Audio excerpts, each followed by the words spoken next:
Hi, chatters. I hope you're having an awesome day.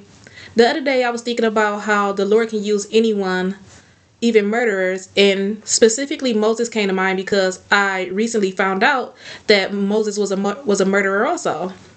So I went to go read about it. Like I heard about it, but I went to go read it for myself, and I found it. I found it. The story was in Exodus, the second chapter, and it was verse.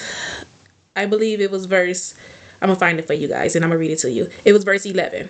And it says, many years later, when Moses had grown up, he went out to visit his own people, the Hebrews, and he saw how hard they were forced to work. During his visit, he saw an Egyptian beating one of his fellow Hebrews.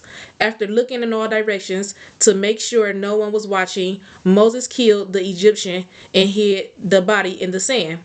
The next day, when Moses went out to visit his people again, he saw two Hebrew men fighting. Why are you beating up your friend? Moses said to the one who started the fight. The man replied, who appointed you to be our prince and judge? Are you going to kill me as you killed the Egyptian yesterday?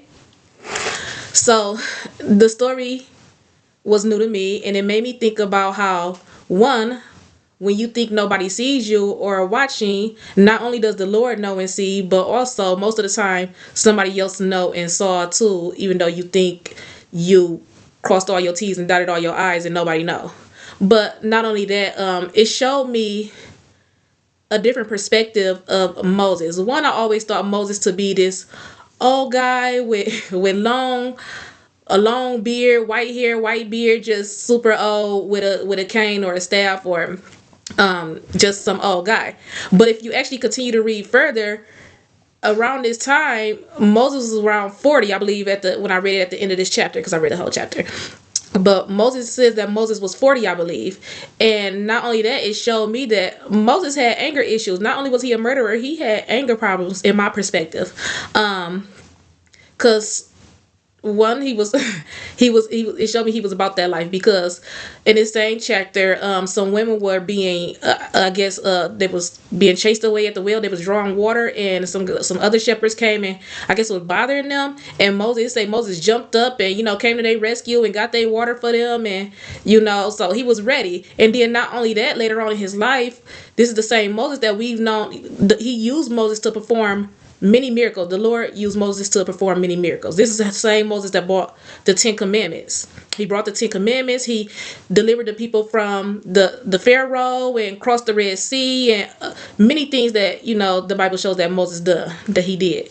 And but this is also the same Moses that threw those commandments down because he got mad at the people and broke the stones. And he also, when God told him to speak to the rock, he also the same Moses that hit the rock. So it shows that, well, to me, in my perspective, it shows that Moses had anger issues and he had them for a long time. Like he struggled with them throughout his life.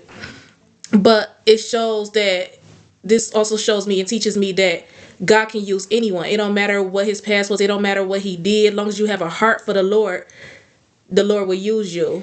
It shows that the Lord grace is sufficient in all things. As long as you have a heart for him, his grace and his mercy will still keep you and help you and let the Lord use you. As long as you still seeking him and praying to him, he'll still use you no matter what you've been through or what you've done. I know it's other examples in the Bible where God used murderers, like Paul and also David, because they were murderers also, but that's a story for another time. This time Moses came to mind. But like I said, this just showed me how the Lord uses people despite of what they've been through, despite what other people think about you, despite of you think that, oh man, I'm too far gone, the Lord can't help me, or I done did this and did that. It don't matter. As long as you seeking the Lord, as long as you have a heart for him, his grace and his mercy is sufficient. He will keep you, he will help you, he will still use you. Not just use you, but use you for great and mighty things. Moses performed many miracles. Like he delivered people. The only reason, he didn't go to that promised land, like when he was delivering the people from Pharaoh across the Red Sea, he was supposed to go to the promised land, but his disobedience in hitting that rock deprived him of that. So be cautious in, being disobedient to the Lord. But as long as you still seeking the Lord is definitely well able to use you. because of the grace and mercy that He has for us. Well, this helped me today. Reading this, I love learning about the stories in the Bible. I definitely don't know it all, but as I learn, I'm trying to show you guys also, and you can learn with me. I hope you guys have a wonderful day. Remember to stay prayed up. Pray like your life depends on it, because it does.